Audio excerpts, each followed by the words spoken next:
constater, le désespoir a envahi nos jeunes. Nous allons, s'il vous plaît. Le désespoir a envahi nos jeunes. Sur tous les écritères des médias, dans tous les journaux, vous entendez le nombre de pirogues qui arrivent, heureusement, et vous lisez le décombre macabre des jeunes Sénégalais, des jeunes Africains qui sont en train de braver la mer à la quête d'un avenir meilleur. Nous, hommes politiques, nous avons le don de la politique de l'autruche. Nous ferons quelques tweets, quelques messages pour nous en émouvoir, pour nous en désoler, alors que nous ne donnons pas un cap véritable à cette jeunesse. Et pourtant, je le dis pour les Sénégalais d'ici, et surtout ceux de la diaspora qui sont témoins de ce que je dis, et pourtant quand vous allez dans les fabriques, dans les usines en Turquie, en Italie, en Chine, en France, partout, dans les confections, dans les bijouteries, dans la haute couture, dans les chaussures, dans le bois, ce sont de vaillants jeunes Sénégalais qui ont appris leur métier ici au Sénégal et qui sont partis et qui sont en train d'enrichir les autres continents.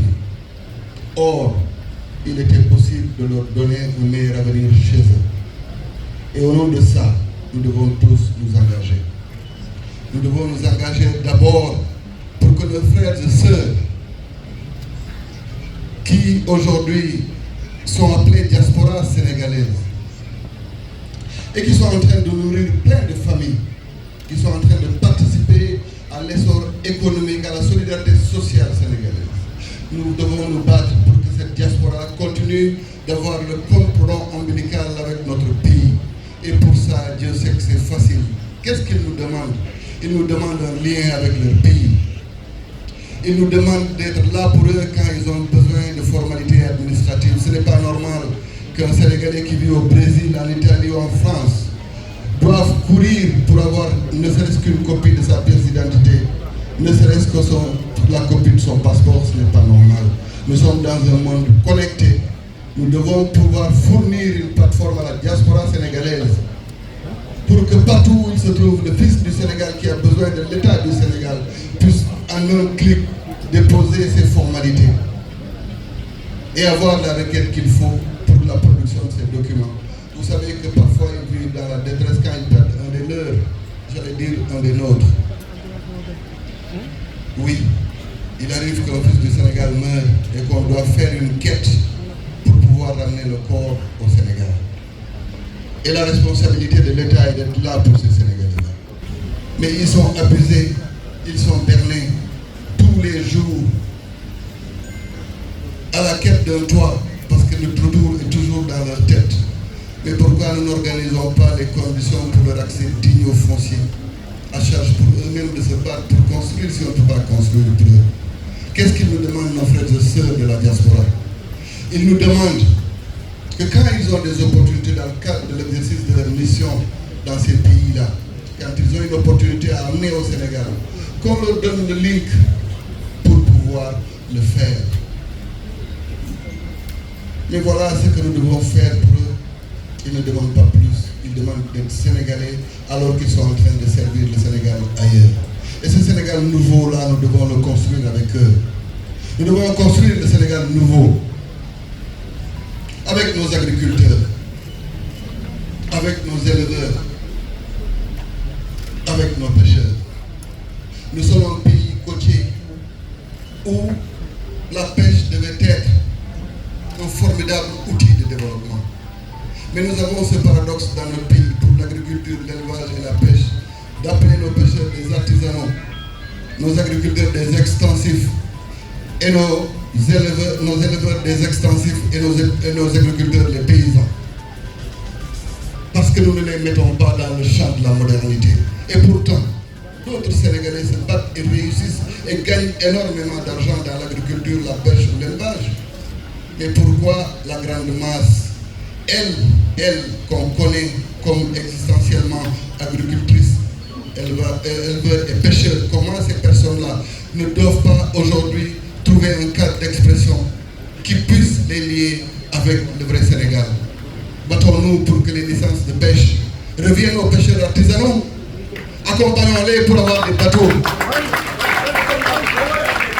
Et après, eux, ils se débrouilleront pour faire de la pêche un outil de développement pour notre pays. Accompagnons-les pour avoir des instruments de stockage.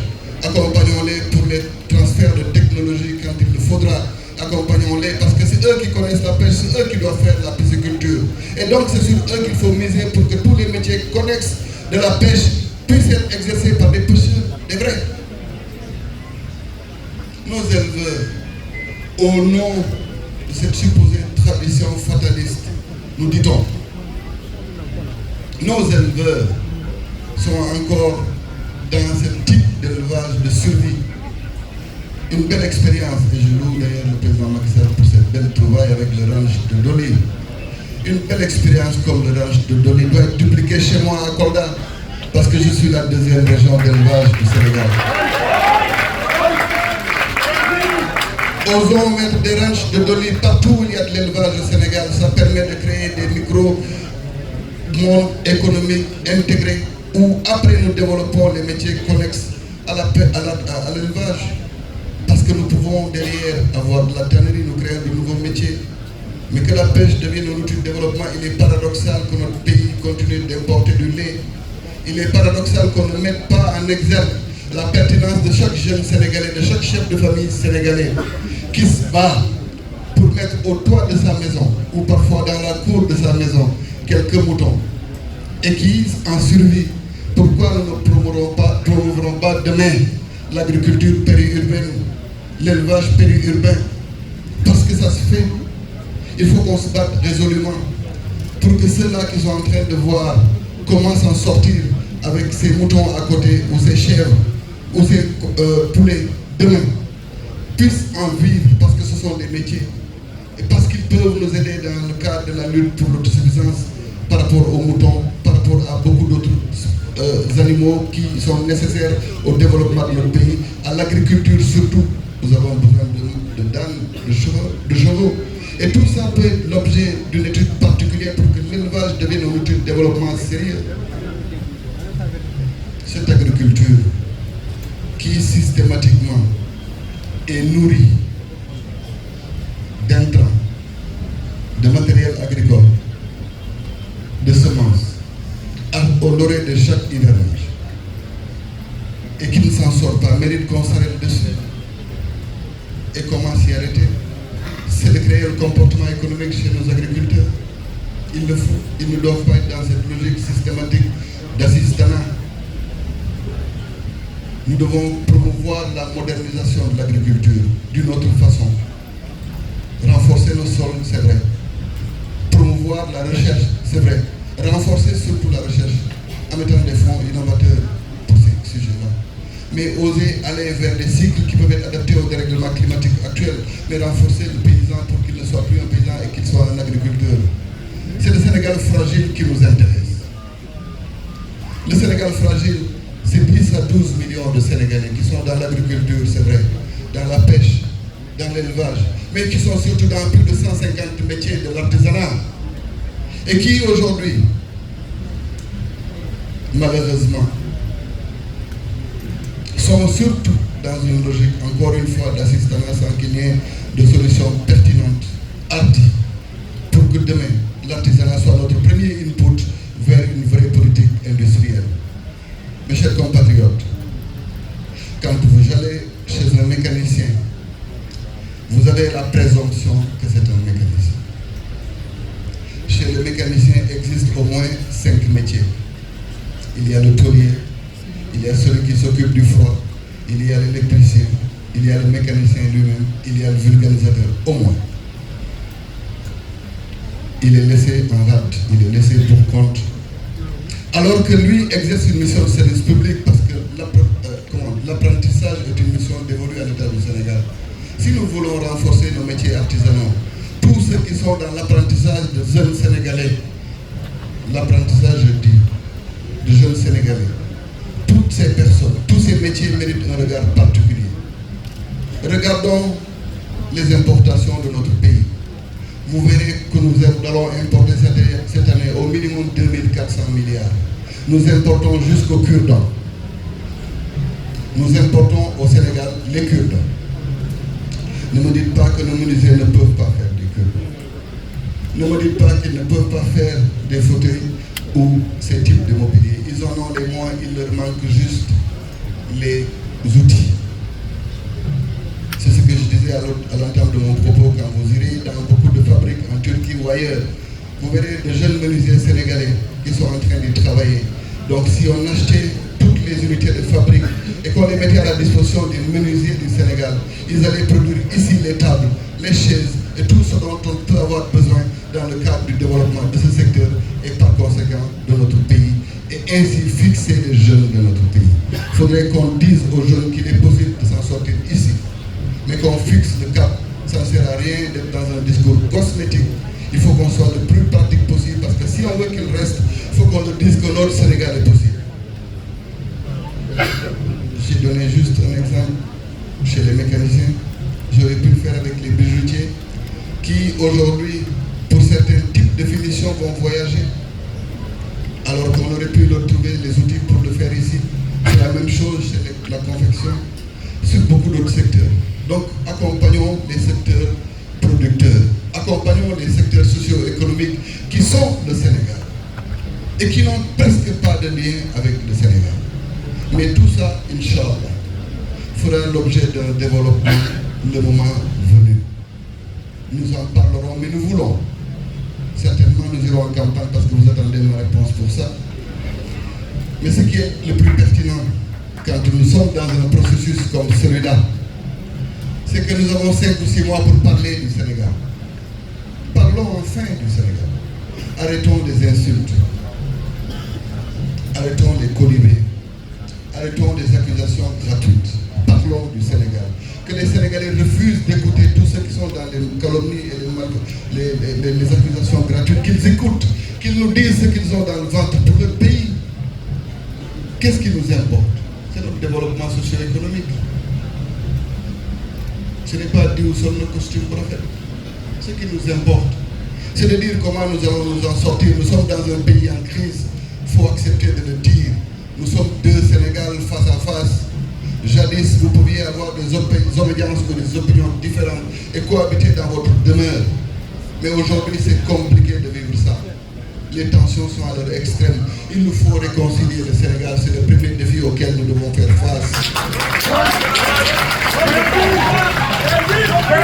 Nous n'avons pas à prendre nos jeunes comme des chairs à canon ou comme des insulteurs. Nous allons en faire une force vive pour le développement de notre pays.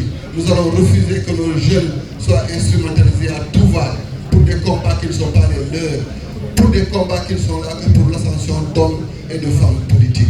Refusons ce débat. Parlons du Sénégal parce que le Sénégal est sinistré. Mesdames et messieurs, Mesdames et messieurs, notre Sénégal est en danger. N'ayons pas peur de le dire. Par la grâce de Dieu, par l'effort, c'est vrai, du président Macky Sall, je viens d'une région qui s'appelle la Casamance. En 2012, il était impossible à partir de 18 h pour un frère de Ziguinchor de quitter en toute sécurité pour aller à Goudomp ou à Tanaf. Nous avons eu la chance de retrouver cette paix. Nous devons nous battre pour la conserver. Comment? En impulsant une vraie politique de développement pour la Casamance et en même temps en continuant à discuter avec toutes les factions qui sont récalcitrantes à cette dynamique de paix. Louons, il est vrai, tous les efforts qui ont été faits par le président Macky Sall sur cette question-là. Mais nous avons soif de paix en Casamance. Nous avons besoin qu'on nous tende la main pour que cette paix soit perpétuée. Au nom de ça, nous nous battrons pour un Sénégal nouveau. Notre Sénégal est entouré de situations conflictuelles connues de tous et le danger qui nous guette compte tenu de la misère que nous avons chez les jeunes. En réalité, c'est le djihadisme. Notre islam confrérie, nos autres religions nous permettent d'avoir un cadre assez assez épanoui, un cadre assez harmonisé où nous vivons socialement ensemble. Mais si nous ne sommes pas unis, si nous ne soutenons pas nos forces de défense et de sécurité, comment voudrez-vous qu'on fasse face à cette situation qui nous guette?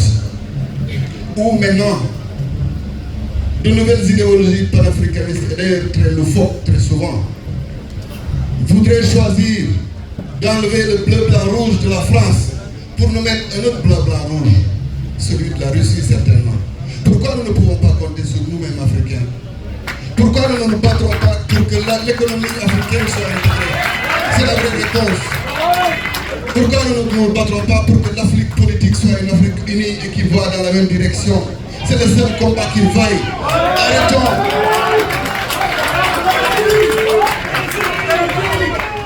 Arrêtons de dire que nous ne voulons plus le secours de Jean, nous voulons le secours de Paul. Je ne veux ni le secours de Jean, ni celui de Paul, ni celui de Pierre. Je veux compter sur moi-même, Sénégalais, je veux compter sur moi-même, Ouest-Africain, je veux compter sur moi-même, Africain. Et c'est ça le panafricanisme. Et ça nous permet.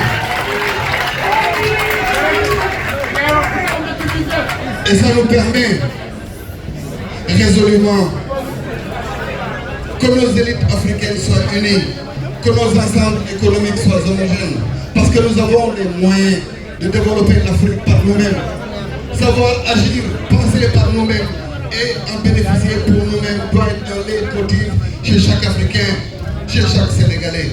Penser et agir par nous-mêmes et en récolter les bénéfices nous-mêmes. C'est ça le panafricanisme. Décomplexons-nous. Arrêtons d'accueillir ces hordes étrangères qui pensent pouvoir venir nous aider dans notre lutte pour la sécurité dans nos pays. Battons-nous pour compter sur nous-mêmes, nos Africains. C'est le vrai message qu'on attend des élites africaines. Soyons solidaires. Que l'économie de la Côte d'Ivoire serve au Sénégal, au Niger et vice-versa. Ces défis sécuritaires demandent un soutien accru au niveau des forces de défense et de sécurité, parce qu'elles font très bien leur travail. Mais elles doivent être appuyées tous les jours. Refusons le débat qui dit que nous sommes en train de nous surarmer. Nous devons nous surarmer, parce que nous devons faire face à un défi sécuritaire nouveau,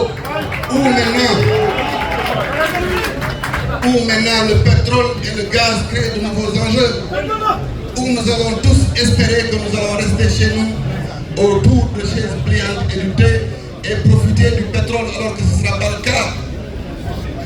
Le pétrole devra nous faire.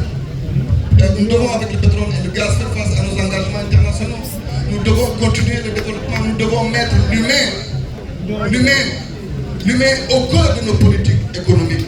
Il faut qu'on humanise les politiques économiques sénégalaises. Osons parler avec nos frères et sœurs de la monnaie. Parce que nous avons beaucoup d'argent dehors et que nous devons pouvoir apprendre à vivre par nous-mêmes. Et toutes ces questions doivent faire l'objet de problématiques sérieuses. Sénégalaises, Sénégalais, ce qui nous importe aujourd'hui, donc comme je l'ai dit, c'est de consolider cette dynamique de paix, de renforcer la concorde entre les Sénégalais et de veiller scrupuleusement à la sécurité de notre pays. Ce sera le premier axe sur lequel nous devrons tous nous engager. Le deuxième, outre cette réconciliation, c'est la forte quête de justice. Justice administrative, justice sociale, justice tout court. Il faudrait que le Sénégalais se sente en sécurité quand il est face à une administration. Il faudrait d'abord que cette administration, comme on l'a dit, continue d'être modernisée, continue d'être mise dans son lustre, parce qu'elle est en train de perdre son lustre. Et que cette administration soit le levier sur lequel nous nous appuyons pour moderniser notre pays. Et cette administration, c'est elle qui est dans les écoles, dans les hôpitaux, partout dans le Sénégal pour servir le Sénégal. Mettons-les dans les conditions, mais après, jugeons-les. Et ça nous permettra d'avoir une administration performante.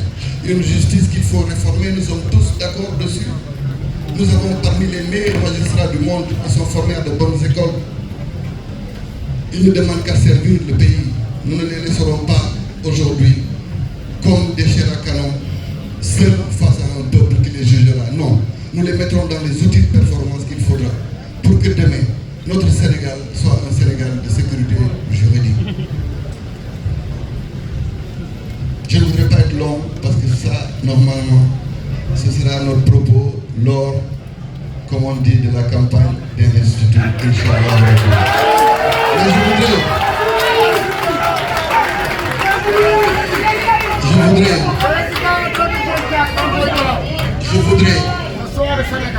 je voudrais parce que je suis un homme reconnaissant.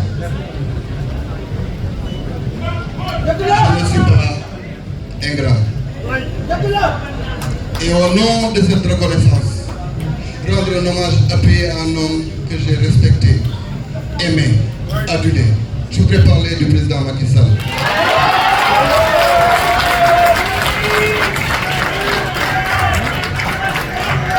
Parce que il a été mon inspirateur. C'est cet homme qui a pensé à l'équité sociale en innovant, en apportant un package novateur sur les questions sociales et qui a créé enfin une vraie institutionnalisation de la politique sociale dont on a besoin au Sénégal et sur laquelle nous devons nous adosser. Et je l'ai dit, je pense, à la 7TV la dernière fois, excusez-moi pour les autres confrères, j'ai dit que même si vous héritez de votre père, vous apporterez votre touche nouvelle. Et donc, cette politique sociale qui a été lancée par Macky Sall et qui soulage beaucoup de Sénégalais en situation de vulnérabilité, cette politique sociale mérite d'être renforcée, mérite d'aller vers les paysans, vers les éleveurs, vers les pêcheurs, vers les artisans, de façon à ce que nous puissions promouvoir un revenu unique qui va être distribué à chaque ménage pour qu'à ce niveau-là, le paquet social soit une effectivité pour tout le Sénégal. C'est cet homme, Macky Sall, qui m'a inspiré pour avoir cette belle ambition pour mon pays. Parce qu'il avait compris que l'équilibre entre les terroirs, entre les territoires, devait être une réalité. Et la pertinence de certains projets comme le PUDC, comme le PUMA, comme Promovi, viennent à souhait, comme je le dis, confirmer que c'était une belle vision pour notre pays. Parce que beaucoup de localités ont enfin connu l'électricité, ou l'eau, ou des voies bituminées. Je voudrais lui rendre cet hommage. Je voudrais, par son compagnonnage avec moi aussi, lui rendre un bel hommage pour tous les efforts qui ont été faits. Et au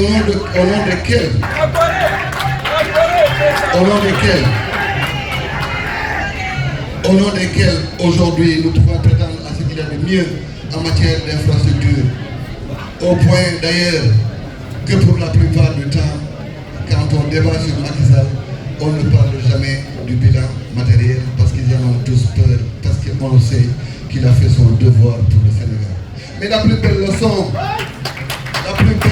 que Macky Sall nous a donnée, nous autres, et pour toutes les générations à venir dans les siècles et les siècles, c'est cette leçon où il a renoncé lui-même volontairement à se soumettre à nouveau à l'exercice des suffrages des Sénégalais, alors que le droit le lui permettait.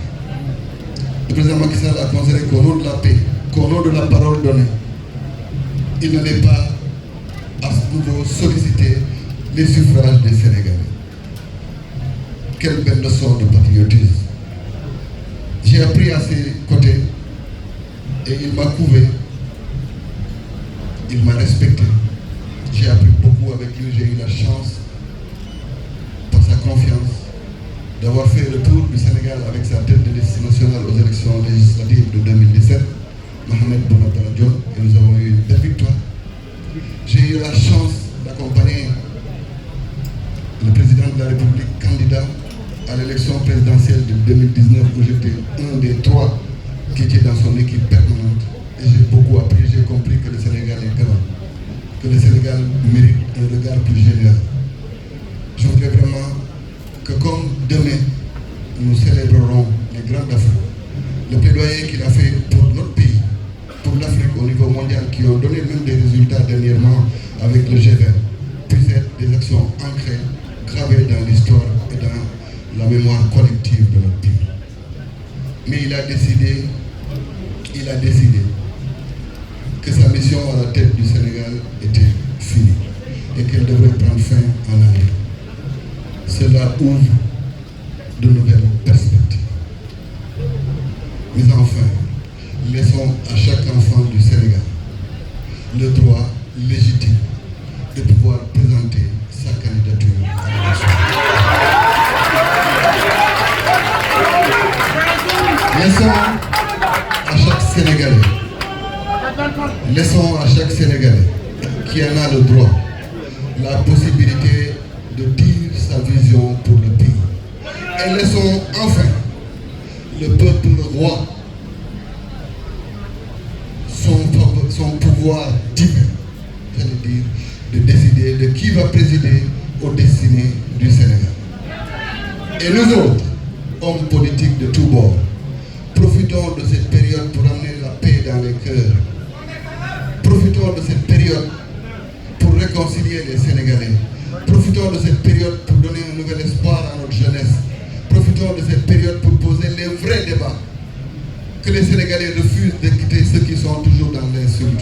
Et qu'enfin, celui qui a le meilleur projet pour le pays, celui qui a le meilleur projet pour le pays, puisse triompher, Inch'Allah. Au nom de tout ça, au nom de tout ça, j'accepte solennellement votre invite à me présenter au nom de la coalition pour un Sénégal nouveau.